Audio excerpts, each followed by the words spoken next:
We want to first welcome all of our listeners to our winter spring webinar series. My name is Tim, the regional manager here up in the Northern region. We're delighted to have you all listening in, as this represents the first of our 21 webinars, which will take us through to the end of the year. Most of them will fall on Fridays at about midday, but if you go to our website or the link we sent out for these, we have indicated where the times are different. With that, I would like to introduce our speaker for today. Peter is a professor of pathology and head of the Department of Molecular Medicine and Pathology at the University of Auckland School of Medicine. Consultant Haematologist at Auckland City Hospital and Consultant Haematologist at Diagnostic Medlab. His involvement with leukemia and blood cancer New Zealand stems from his clinical interest in the management of patients with haematological malignancies, including blood cell and bone marrow transplantation. In the laboratory, he has an interest in cell marker and molecular studies in the diagnosis and monitoring of patients with leukemia, lymphoma, and inherited blood disorders. Peter has had a long association with LBC, acting as medical director and trustee for many years, and more recently joined the LBC's Independent Medical Scientific Committee, overseeing research grants. Over to you now, Peter. Okay, thanks, Tim. Thank you for the kind introduction, and thank you everybody for listening and dialing in today. This is a new way of communicating. It's one of my role in the university as well, and that we went into lockdown, we had no students on campus, and so we had to learn to do lectures by Zoom.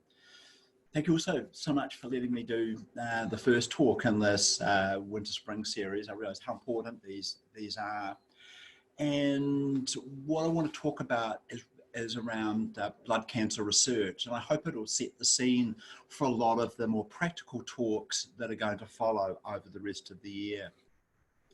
So the things that I want to talk about, talking about research, is first of all addressing the question of, well, why is research so important in New Zealand? Why do we need to do this here? Isn't this just done all in the United States or in Europe? So I want to sort of emphasize how important it is that we have research, and I think it's come home to us in the period of COVID lockdown, is that we actually need to have this science and technology in New Zealand.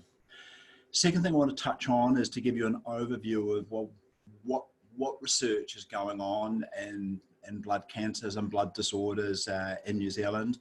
So we'll talk about that and highlight a couple of examples of really exciting research projects. One out of the Malaghan Research Institute in Wellington, in collaboration with colleagues at Wellington Hospital, and one out of our lab in Auckland. And then finally, if we have time, I just want to sort of give you some personal sort of comments around, well, what's happened, what's been the consequences of COVID-19, the pandemic, our lockdown on research. So if we look, why is research important, and why is it important that we do it in New Zealand? So it's similar to the drivers in other countries as well, is that unless we do research, we're never going to improve the outcomes for our patients. So we need to have research so that we understand better around the biology of the diseases we're treating. We need to do research so that new drugs and new therapies that come along, how do we know that they're going to be better than what we're doing at the moment? And so we need to do research and clinical trials to do those. So those are drivers really internationally.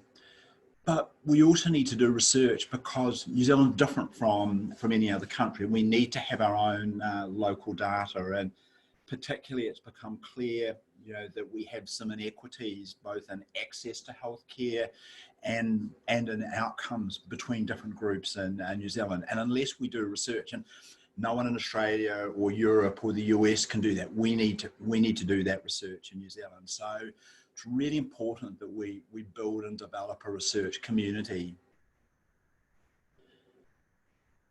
The second reason that I think research is so important is that units that do research is that there's good evidence from a number of trials that where you have an active research group and patients that are being considered or going on clinical trials, is that there's better outcomes for those patients, not just those that are on the trials, but everybody being treated through that unit. And that was recognised in the United Kingdom a number of years ago, and as a consequence, the National Health Service put additional resource, particularly into smaller hospitals that perhaps didn't have a research infrastructure. And it's an argument we've been making here that with our DHBs and with the ministry is that research should be seen as, alongside the standard of care, is that we should be supporting research, whether it's in Auckland Hospital or Invercargill Hospital, that all of those units, and it should be seen as not an extra or an added bonus. It should be seen as part of the standard care for patients. The third reason that I think research is important, and one that's it's a lot harder to identify and pull out the data and figures on, but it's around the people, is that when you have when you have active research, is that you've got a group of people involved in that. So this is a photo here of our research group. So this is the Leukaemia and Blood Cancer Research Group at Auckland, or University of Auckland, which is sponsored and supported by LBC.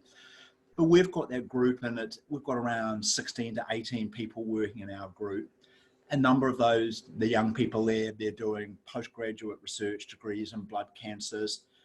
Can't quite put, I'm sure I can put the arrow on her, but sitting in the middle here is Ria. So Ria's our first PhD student. So she came as the unit opened. She's now doing a postdoc in our lab. She's starting to write her own research grants.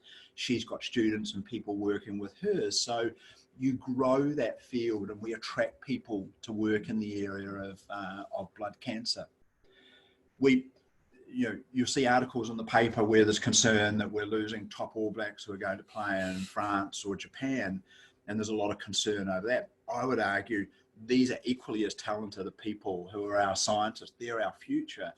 And Ria came to me the other day and said that that after she presented some of our work at an international meeting, and she's been approached by an American group who wanted to come and work with them. And so we need to work hard. We need to support research so that our young clinicians, our young researchers all stay, and we build up that critical mass and build up the competence in research.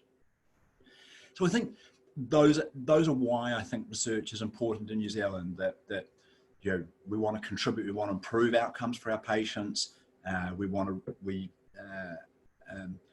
to increase our understanding of knowledge, that doing research improves outcomes for all patients being treated in an active group. And also we want to retain people.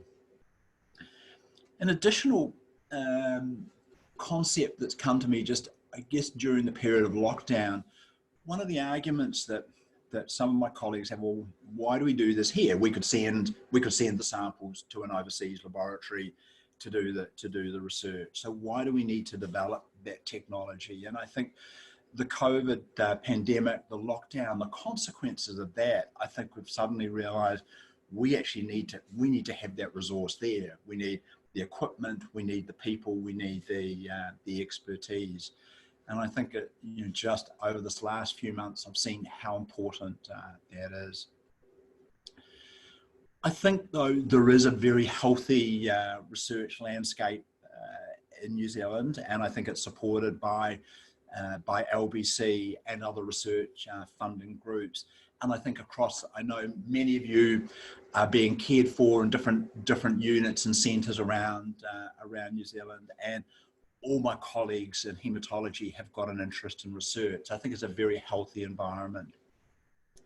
So what I wanted to do was just give you an overview. Well, what sort of research do we do? So probably most of you, I imagine, who are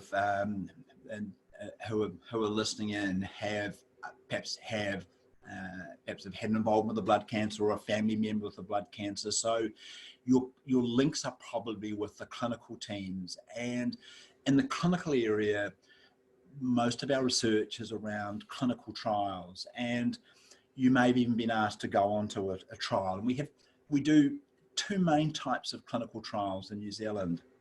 There's industry trials, so these are supported by the big pharmaceutical companies.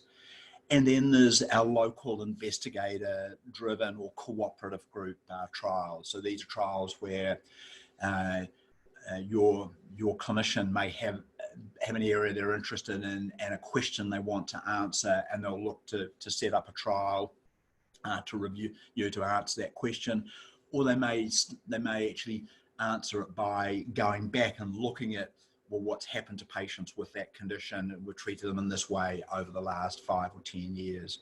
So we have that. That's our clinical sort of research. We then have groups who do more translational research. So translational research is a term we use. That's that interface between the clinic, so your condition and the treatment you're having, and the laboratory. So it's those additional studies that are done in the laboratory, but then the information from that then comes back and may influence the treatment that you're having. And that's really important. And I think that's an area where New Zealand can be very strong and can make some significant advances and contributions. And then we have the basic scientists, and I guess these are the guys who sort of stand in the laboratory and fiddle away with the test tubes or the animal models of leukemia.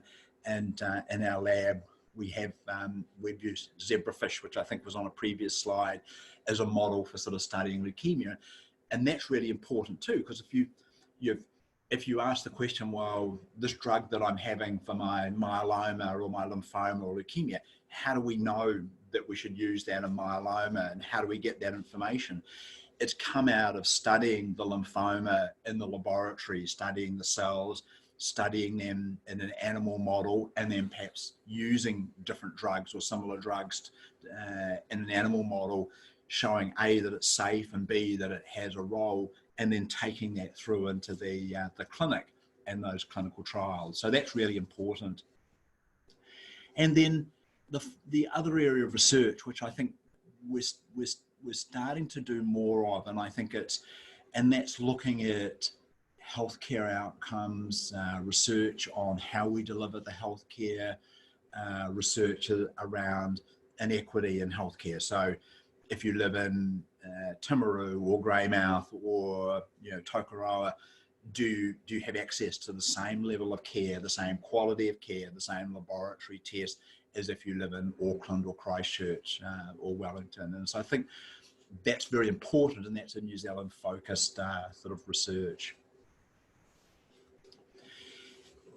Just if I can drill down just a wee bit around the clinical trials. So some of you may be on some of our clinical trials, and as I mentioned before, they divide into those trials that are large pharmaceutical industry sponsored trials. So these are usually what we call phase 3 trials. So when we do clinical trials, phase 1 trials are where you may be the first person or the first group of patients to ever have a drug in that disease. So the main aim of those studies is to show that the treatment is safe. So these are very small studies, and patients will have those drugs.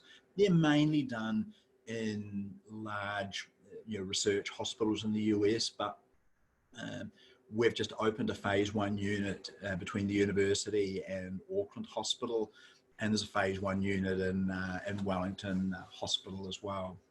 Then there's phase 2 trials. That's when you know the drug is safe, and so you give it to a whole lot of patients, for example, with lymphoma or myeloma, and what you want to see is, does the drug work? Is it as good as you think it is?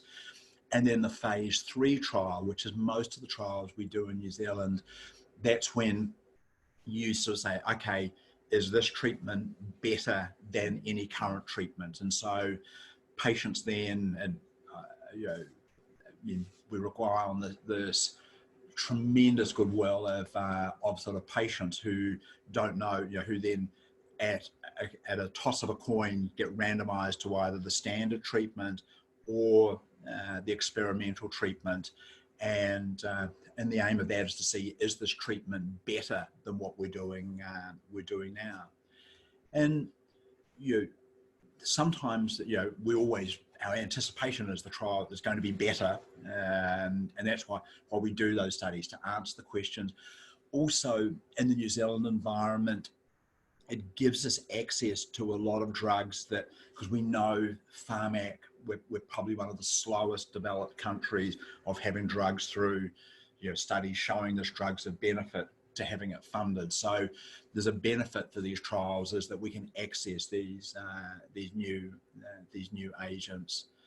And I still remember, one of the first big multi-center studies that I did was around chronic myeloid leukemia, when we, the first of the tyrosine kinase inhibitors, imatinib or Gleevec, and the first patient who went onto that trial 20 years ago in a couple of months' time. And, she and I had, we didn't know whether it was going to be better or not, and got randomized to the experimental drug, and had just a fantastic response. And I was going to say is still on the drug now, but actually been able to come off the drug and is in a good remission. And that was at a time when that disease had a survival of somewhere between 4 to 5 years. So, sometimes there's, that courage of the patients to go on the trials has some significant benefits.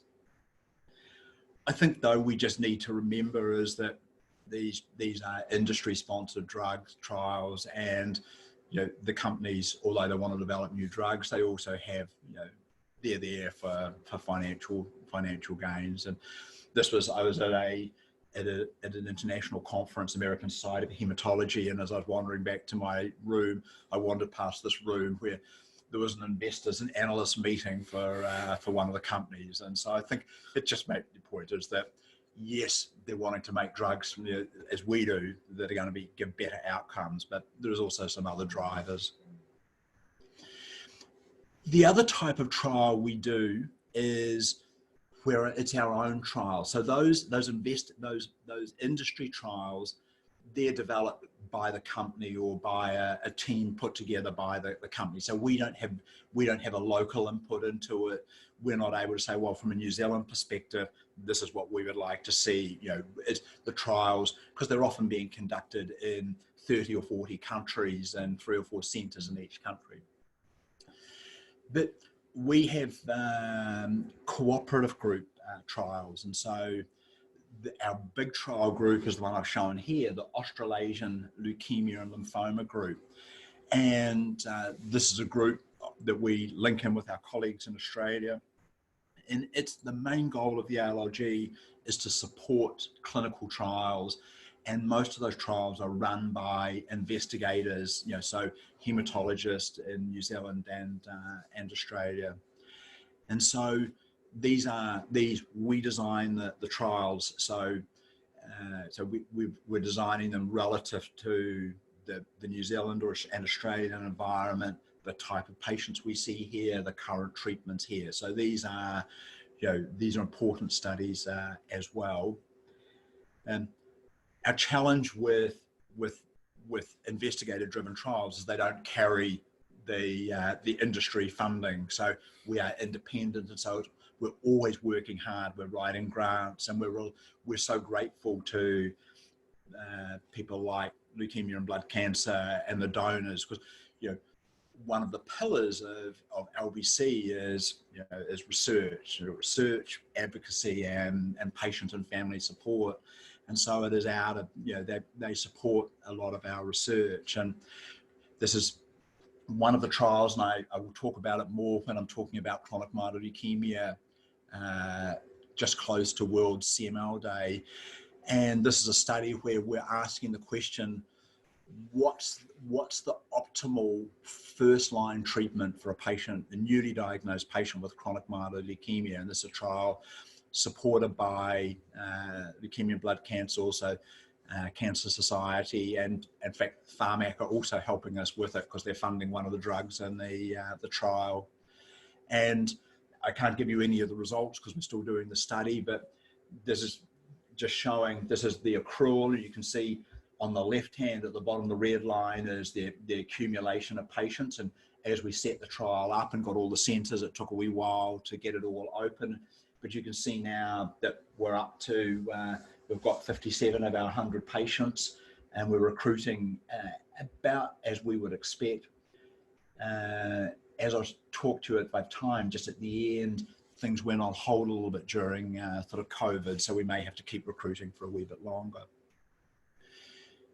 Our other big collaboration, I'll take you through this.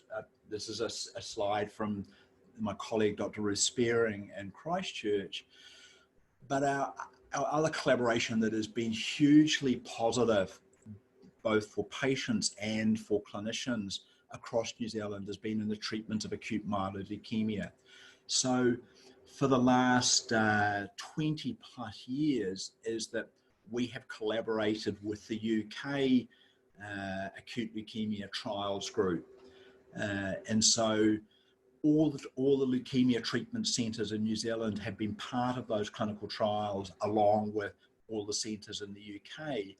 And so all about it being on the trial has almost become standard of care. And this talks to that comment I made earlier, that being part of clinical trials improves the outcome for patients, both the patients on the trials, but across the unit. And I think our involvement in these studies has improved our care of patients with acute myeloid leukemia and improved the remission rates and the cure rates, the survival rate for patients with acute myeloid leukemia. So this is a medical slide, the one on the right. But when we analyze data clinically, we look at what we call survival curves. So this is a statistical way of when you analyze a group of 100 or 200 or 1,000 sort of patients, and you want to know what's the probability that all the patients treated with this type of treatment in 3 years or 5 years will be in remission and will be cured of their sort of leukemia. So on the y-axis up and down is the number of patients that are still in remission, are surviving, and along the x-axis, that's actually months. It's got a mislabel on it, that OS.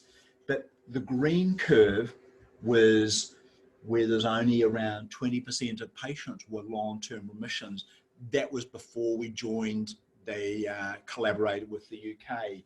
And you can see each of the lines represents a different time period, so 5-year time periods.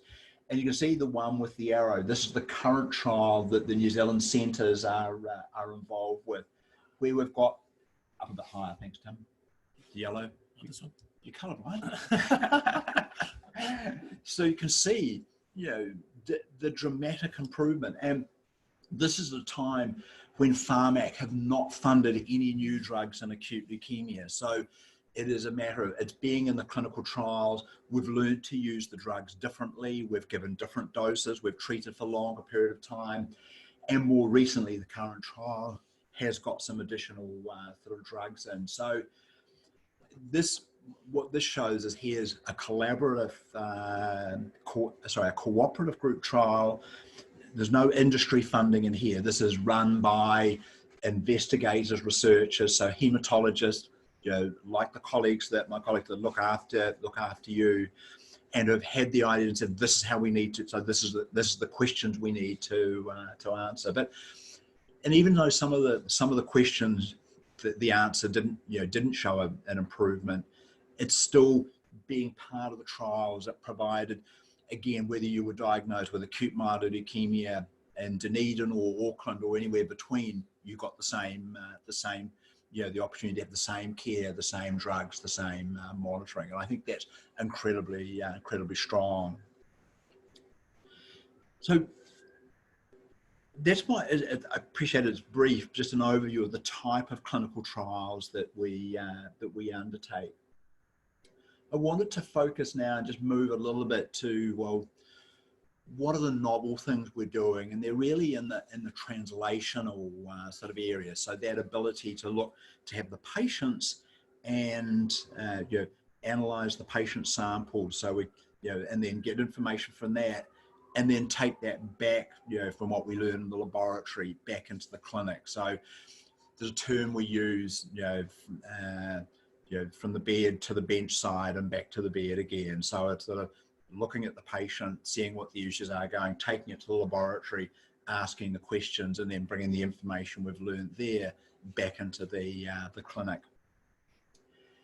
So if you sort of ask me, say, well, where is blood cancer research going? What are the areas that excite us as clinicians? And I think in the last 5 years, there's two areas that have dominated our research meetings and are now moving from the lab into the clinic.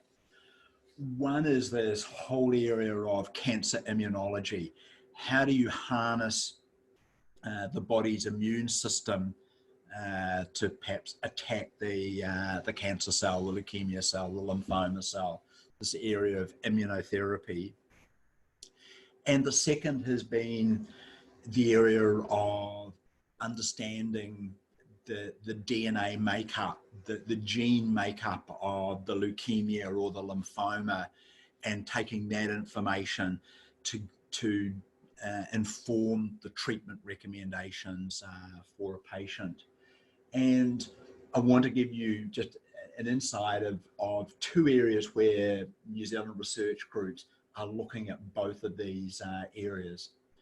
So the first is around the immunotherapy, this whole area, and probably the one that you may have heard of because it hit the media around 2 years ago is this group of drugs called checkpoint inhibitors and Keytruda, which has been funded in melanoma. And some of those drugs are starting to move into clinical trials in the blood cancers as well. But I think the most exciting is in being able to harness and manipulate the body's immune system. And this is this area of CAR T cells. So this is Emily Whitehead. So she's a young girl who was diagnosed with acute lymphoblastic leukemia in 2010, 2011, living in Philadelphia. And sadly, her disease had relapsed, and she'd had a transplant and relapsed after that. And so there's very limited treatment options available in that setting. And she was one of the first patients treated on a clinical trial out of the Children's Hospital in Philadelphia with what are called CAR T cells. So these are genetically modified or manipulated T cells to turn them into killer T cells that react against leukemia or lymphoma cells. So this just puts it into a diagram. So on the left-hand side is that what happened to Emily is that she had blood cells taken, and out of her blood, her immune system cells, and particularly the T cells, were isolated and purified. So that, for any of you who have had a stem cell transplant, is that when you had your peripheral blood stem cells collected, it's similar to that, except instead of collecting the stem cells, the T cells are collected. Then in the laboratory, if you look at the middle panel, is the cells are genetically manipulated. So a gene that puts in a gene that's in chimeric means the gene has got a mixture of two other genes. It's got a mixture of a T cell activating gene, so a gene that's going to switch on the T cell and make it angry, and then a receptor, so a part that will make a protein that sits outside the cells and will recognize a protein on the leukemia cell or the lymphoma cell or the myeloma cell. So the T cells are genetically modified and manipulated to turn them into these CAR T cells, these activated T cells that have got a receptor that recognizes the leukemia cell. They're growing up in the laboratory, and then they're given back to the patient, where they then will this receptor on the modified T cells will recognize the leukemia cells and attack them, and the T cells in there will, because T cells, our T cells attack viruses, and the strategy to develop vaccines to COVID are to stimulate both antibodies and the T cells to attack that virus. So on the left-hand panel is Emily after her treatment, and here she is, 6 years later, and it's just remarkable. This is someone who, there wasn't any other therapy at that time, and it's quite cool. There's photos of her. She got to visit President Barack Obama, and then had the temerity to ask him if she'd fill in her school absence slip because she'd been off school for the day to visit the president. And she remains in remission. So this is a huge area of research. There's a lot of the pharmaceutical companies have bought a lot of this technology, and it's moving slowly into the, from research and into the clinical area. And so across the US, UK, it's funded for some, for leukemia, acute lymphoblastic leukemia and lymphoma. In Australia, there is funding for pediatric and young adolescent acute lymphoblastic leukemia. And it's probably some time off before the companies will look to, it'll come through into the New Zealand environment. But we've got, under the leadership of Dr. Rob Winecove in Wellington, who, between the Mulligan Institute and the Wellington Hospital, they've developed a CAR T-cell program looking at B-cell lymphomas. So they've got their gene that they're using is what they call a third generation. It's a novel gene in collaboration with a group in China. And so if you look and follow, they're separating out the T lymphocytes, so the immune system cells in the laboratory. Then they genetically manipulate them, so reprogram them with their chimeric gene that will encode for a protein that makes a T cell stimulator and the receptor. They expand those in the laboratory, and then 4 to 6 weeks later, the patient comes back, has some conditioning therapy to suppress the immune system, and the cells are reinfused and given back to the patient. So that trial is open. And there's been one patient treated on. There's been a number of patients assessed. There's a couple of patients who their cells have been collected and are going through the expansion and reprogramming phase at the moment. So I think this is really exciting, and I think it's bringing it's at the early stages, but it's showing we have the capability, because in the current environment with the borders closed, is patients are not going to be able to go to overseas centres to access this technology. We need to be developing the expertise in our laboratories and clinics to deliver this type of treatment.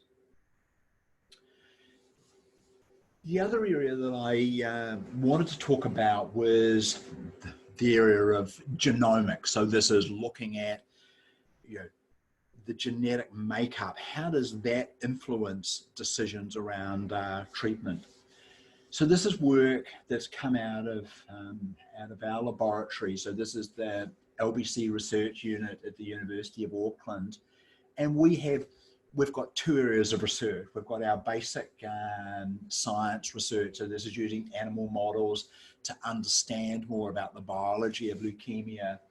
And then we've got our clinical or translational research, which is really trying to understand more about the genetic makeup of the leukemia cells and how does that influence treatment. And so we've called this our personalized haematology project. So patients with acute myeloid leukemia is I suspect everybody listening knows, it's most common acute leukemia that we see in adults. that under the microscope, acute myeloid leukemia, they all look very similar. So the cells look like those cells you can see in the microscope on the left. And until recently, we've treated patients in a very similar way. But patients behave in quite different ways. So many patients will go into remission, and some patients will stay in remission, but some patients relapse and need treatment again and a transplant. So what's the difference? These patients, their cells look similar under the microscope. So how do we know, this is a patient that's got a higher risk of relapse and might need a transplant earlier versus this is a patient that is, got a high chance of going into remission and staying in remission. So this is this area of personalized hematology, where what we want to do is we want, for each patient, be able to look at them and say, for you, this is on all the information we've got, this is the right treatment, this is how we need, this is how we need to give it, and this has got the best chance of going into remission and cure of that leukemia. And although there's some things that influence us around, patients often, age of our patients and whether they've got other illnesses can impact on how well a patient does, is the features of the leukemia, and the same applies to lymphoma and myeloma. It's what's going on, what are the switches in each person's leukemia or lymphoma that are on or off, that are the key differences.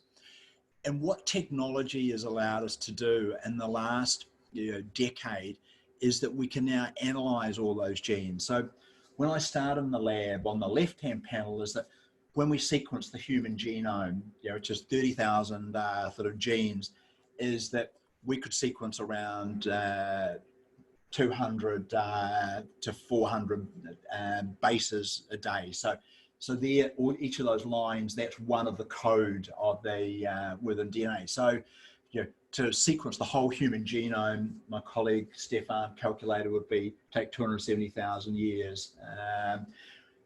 We, courtesy of a philanthropic donor, have that machine there, which is a little bit bigger than a microwave. We can sequence the human genome overnight. So remarkable advances in technology. And this is, Stefan is German, so these are all German, other than Starship Enterprises, US. But it's like the difference between the first bicycle and the Starship Enterprise at warp speed. I mean, that's how powerful this technology is. So we've known a lot, and some of you may have had your leukemia. We may talk to you about the chromosome changes. And we've known about that for over a decade, different chromosome abnormalities that are within the leukemia cells. And that's been very helpful. But about half our patients have normal chromosomes, but even patients with the same chromosome changes behave in different clinical ways. And when we think about the genetics, it's a bit like looking at an iceberg. So the chromosomes, they're the bit you see outside above the surface, but there's a whole lot of greater complexity underneath the surface of the water. And that's what the sequencing has allowed us to do. So we set up, over the last 3 years, been working on our myeloid gene project. And so this is using that platform. This is a targeted sequencing of 78 genes that are commonly switched on in myeloid cancers. So if you look at the left-hand panel, we based this on the German Leukemia Study Group publication where they looked at around 60 genes. Down the y-axis, that's the different genes, and then the bars represent the percentage of patients that have a mutation of those genes. And what they found in their study was that 97% of patients had a driver mutation, so a mutation that was causing the leukemia. And so that almost all patients, they could identify a driver mutation. So we started the project with the aim of characterizing at a molecular level, what was the spectrum of mutations, did that impact on response to treatment? Did we see any potential gene patterns that we could target with specific drugs? And did we have any markers that we could use to follow response to treatment? So this is results in up until the end of April of this year. We've now, I think we've looked at about 120 patients there, and we've now done 140 samples that we've analysed. But if you look at the left-hand panel, so what that is across the top are the first 22 patients, so 1 to 22, and down the y-axis, each of those on the cross bit is a different gene. So each yellow dot represents a different mutation, so a different spelling mistake within the genetic code of that patient's leukemia. And I think the thing that stands out to me is that no patient is the same. So although these patients all look the same under the microscope and they all present in a very similar way, each person has got a different set of spelling mistakes, a different set of mutations in their leukemia. So why would we expect that they're all going to behave in the same way and have the same outcome with our drug treatment? So that's the first finding from this, is that every patient has got, all patients have got driver mutations. We found an average of 3 mutations per patient, and they're all different, and they're all in different they affect different parts of the genetic apparatus of the cell. The second finding from our study was, and this is one we just didn't see and didn't expect, was that in about 5% of the acute leukemia patients, so 8 different families, we've identified a mutation that wasn't just in the leukemia cells, it was in every cell in their body. So they would inherit, it was constitutional. So these patients were born with a gene that predisposed the development of leukemia. So when I talk to the students, is that our teaching, and when we look at the textbooks, the conventional teaching is the majority of leukemias, there's no inherited risk, and that still applies. The majority, there is no risk. But this was surprising that we've found in around 4 or 5% that there is an inherited mutation, and some of them there was a family history. So about a third, there was another family member who had had a leukemia or some form of blood cancer, but around 2/3 there was no family history. So we wouldn't have suspected that on any other on other grounds other than by doing this test. So this has huge implications because first off is that some of these patients were being considered for a bone marrow transplant, and their brother or sister was being worked up as a potential donor. So, gee, if you've got an inherited mutation, how do you know that the brother or sister doesn't carry that mutation? And so they could be transplanted with cells that carry the same predisposing mutation. And secondly is that, well, what about the other family members? What about the brother and sister? What about the children? And so, we're still working this up, and we're collaborating with other international centres. So this is all evolving sort of knowledge around this inherited risk.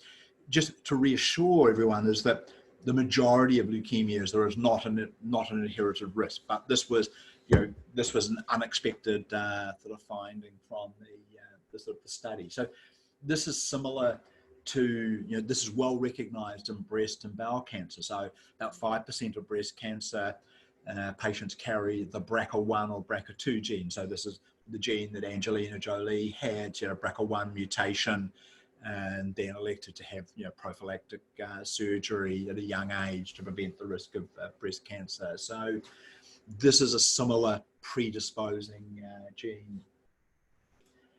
And then our third finding from the study is that in all patients, we've got these molecular markers that we can use to follow the response to disease.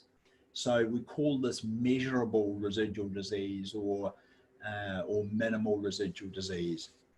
So when you've been treated for your leukemia, is that, and we say it's in remission, we define remission as the blood counts being back to normal or close to normal, and re-looking at your bone marrow and not seeing any leukemia cells there.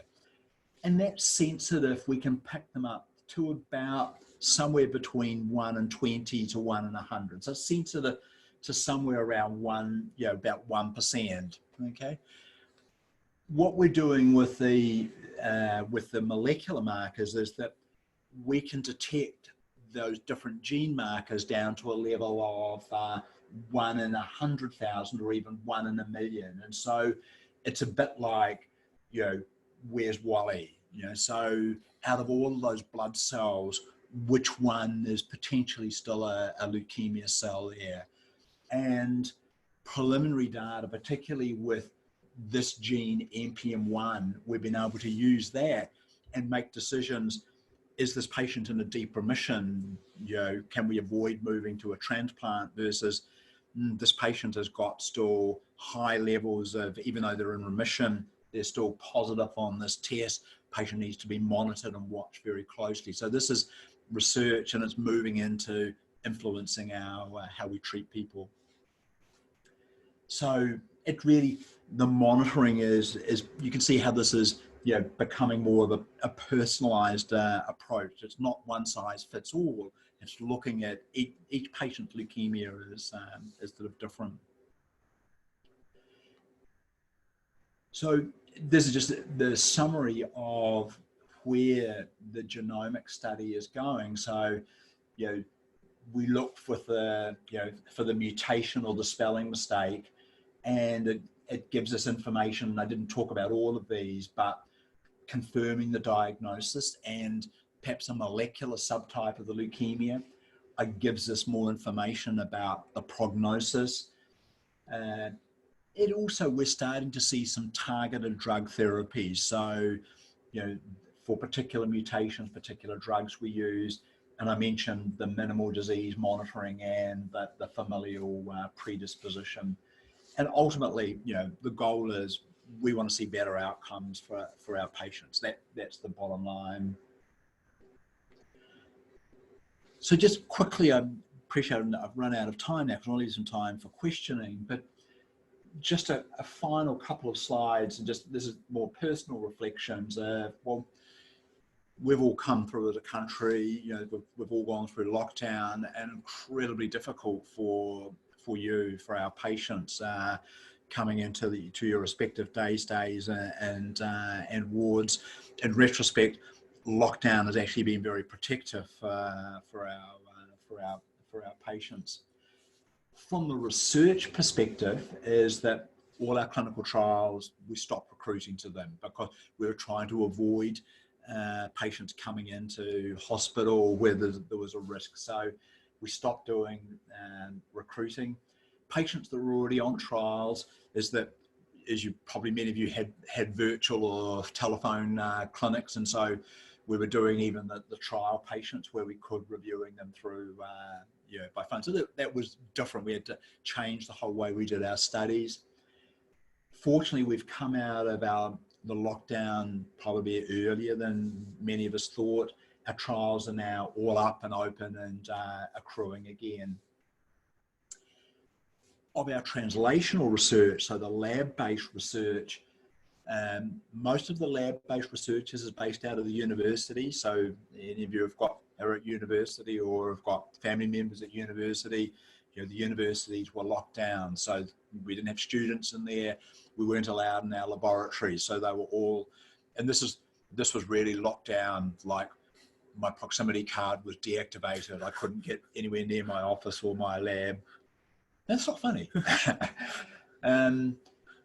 our personalised, the myeloid gene panel study was considered essential by the university. So because it's a research project where we feed the results back in real time, so our scientists were able to come in and continue to work on that project.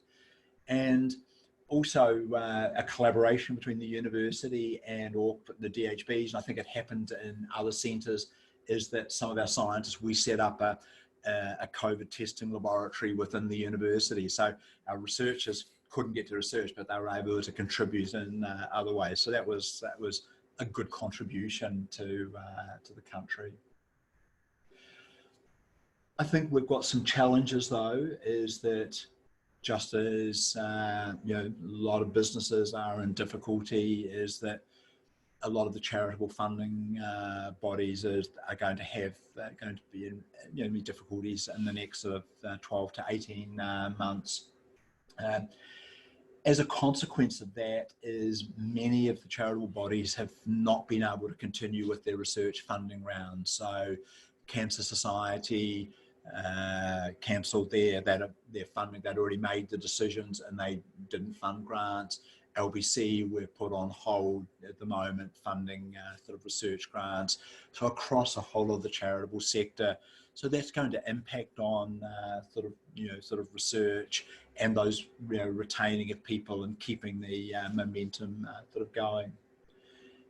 A positive though is that New Zealand is one of the first developed countries to have emerged out of sort of COVID and to have clinical services back up and going. And so we probably have more approaches now for pharmaceutical company funded trials than we've ever seen, both at all phases. So it's interesting. I think they've seen New Zealand as, because obviously research in US, Europe, particularly the US, is on hold at the moment because of the risk to the patients.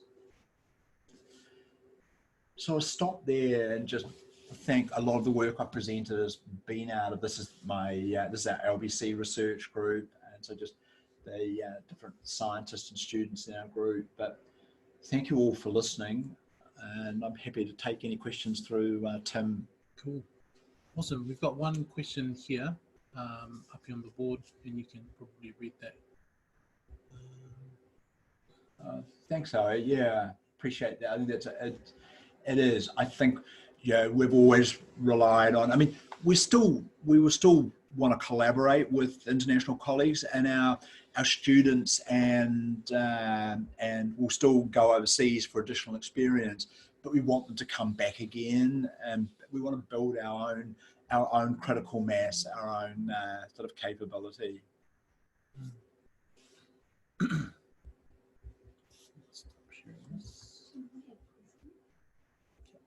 Yeah, I just had a question about the CAR T cell therapy. I was really interested in your presentation because it was very clear.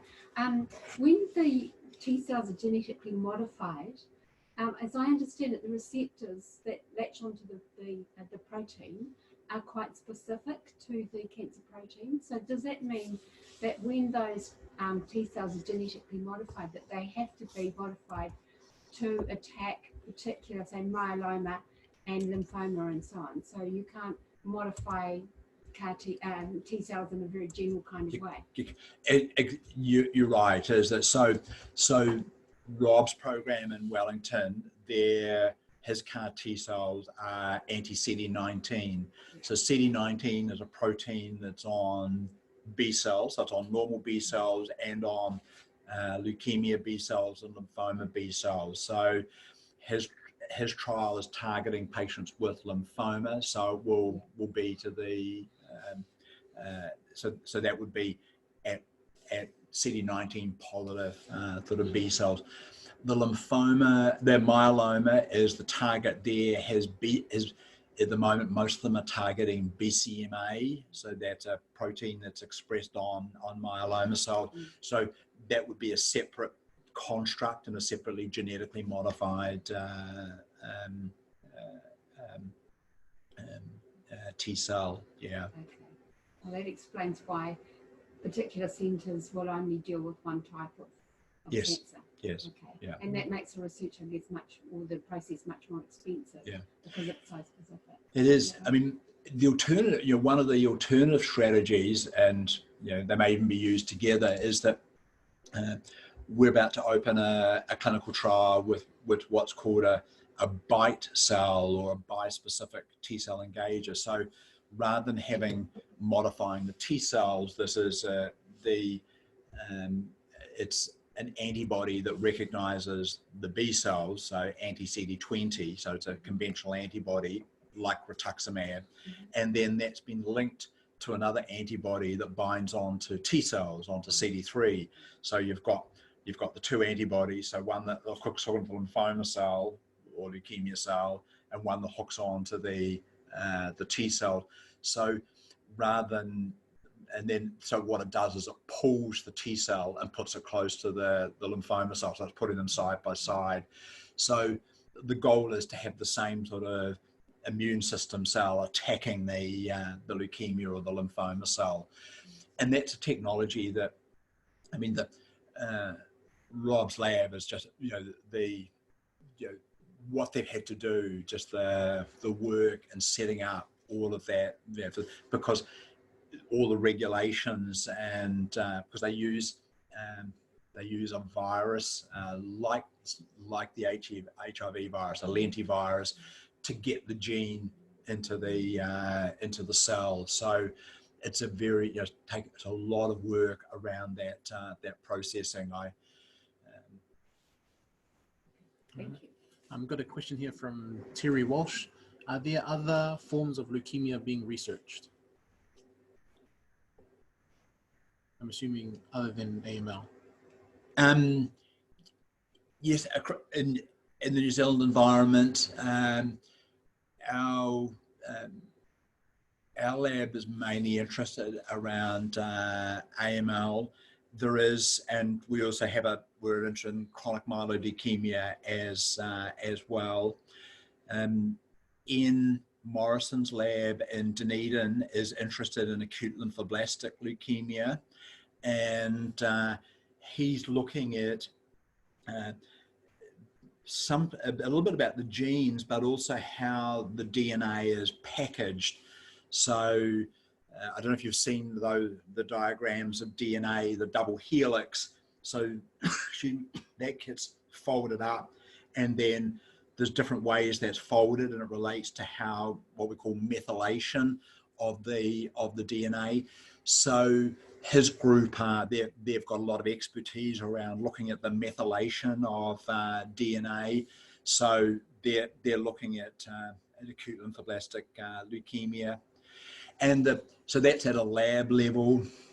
Excuse me. At a clinical level, there's a lot of clinical trials in ALL, AML, and CLL. So there's quite a few clinical trials.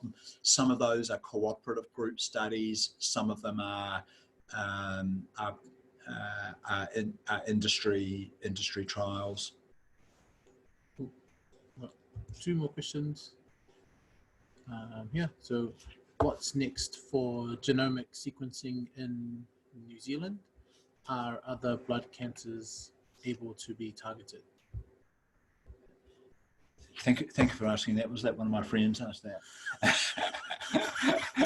Yeah, we are. So we're looking at two other cancers where we're looking to develop genomic panels. So one's in multiple myeloma. So that's being led by Dr. Henry Chan with us. So we're looking at setting up in a similar way a gene study for the myeloma, and the other is around lymphoma. So the lymphoma is, though we classify lymphoma into lots of subgroups. In those subgroups, for example, diffuse large B-cell lymphoma, which is about a third of all the lymphomas, we treat patients in a very similar way with R-CHOP chemotherapy. Yet there's a whole lot of different subgroups at a genetic level under that. So we're developing a panel. So we're still doing, setting up and doing the developmental work, and then we'll look at tissue bank samples, and then we'll move it into the clinic as part of a trial. So myeloma and lymphoma are in development. You okay to answer the rest of the question? There's about 3 left. Yeah, I've got time. One from Sarah says, will genomic testing start to drive specific treatments for blood cancer patients as it has for other cancers, or has it already? So I think it's a good question. So the question was, will a genomic sequencing of the blood cancers drive specific or targeted therapy, or has it already, and reference to other cancers? So in the medical oncology area or solid tumor area, a lot of their clinicians will do sequencing, and they're looking for what's called a druggable target. So for example, in melanoma, they'll look for a mutation in the BRAF gene, and then patients could be put onto a BRAF inhibitor. I think in the leukemia area is that we've probably been, to a small extent, been doing that to a little bit already, and that we've got some, like acute promyelocytic leukemia, we've used retinoic acid and arsenic trioxide. We've been testing for some markers, FLT3, and so we're trying to get funding from Pharmac for a FLT3 inhibitor. And I think we will start to see, there's a lot of clinical trials going on at the moment with some other druggable targets, such as FLT3, IDH1 and IDH2. So I think we're just starting to see that happening. I think though that the other point I'd make is that the genomic information, the sequencing, it provides much more information than just is there something you can drug or target. I think it also gives information around prognosis. So is this, do we predict this has got a high chance of being cured with chemotherapy alone, versus we'd be concerned about a higher risk of relapse, so perhaps this patient should be transplanted in first remission. So I think that slide I sort of showed with, gives information around the type of leukemia, prognosis, treatment recommendations. So it's more than just the druggable target. I think it's giving us a lot more information around the disease, and they're trying to personalize it for each patient. Cool.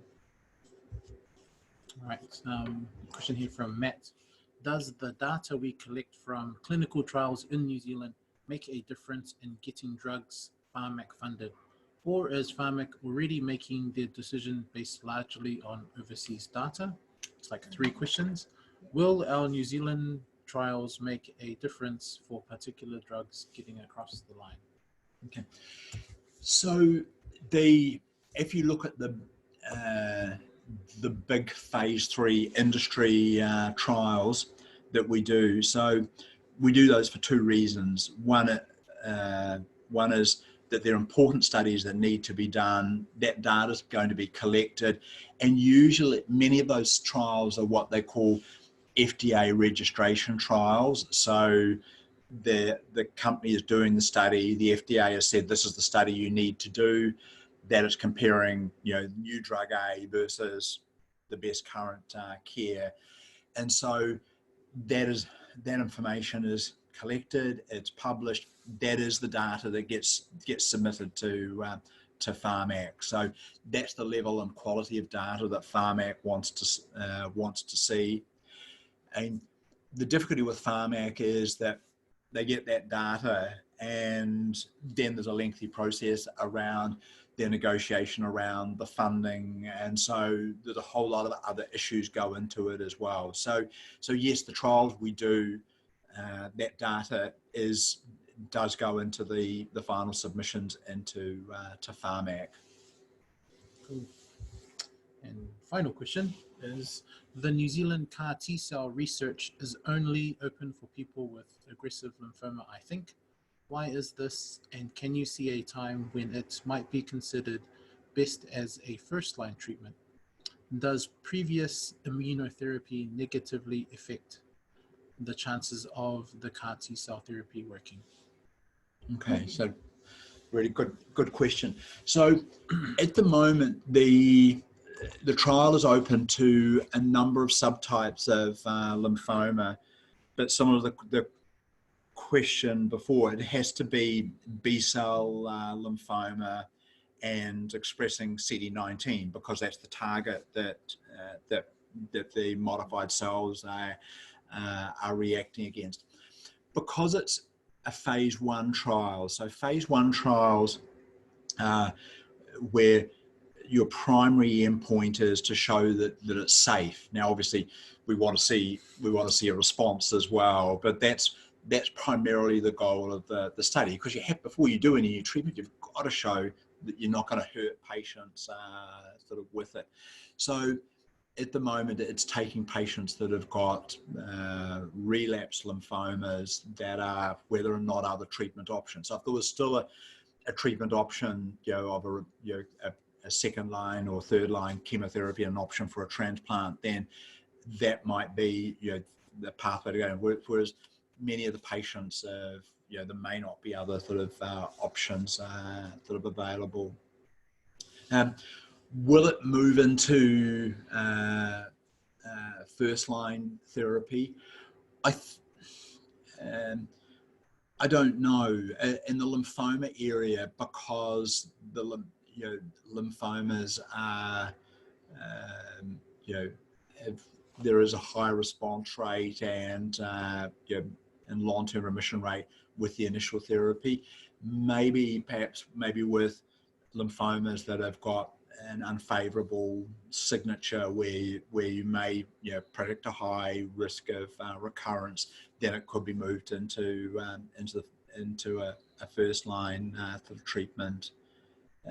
One of the limiting factors is that this is huge. Even in the US, this is hugely expensive treatment, and even the US insurers and funders are struggling with it. It's like in the US, that with the Novartis product, the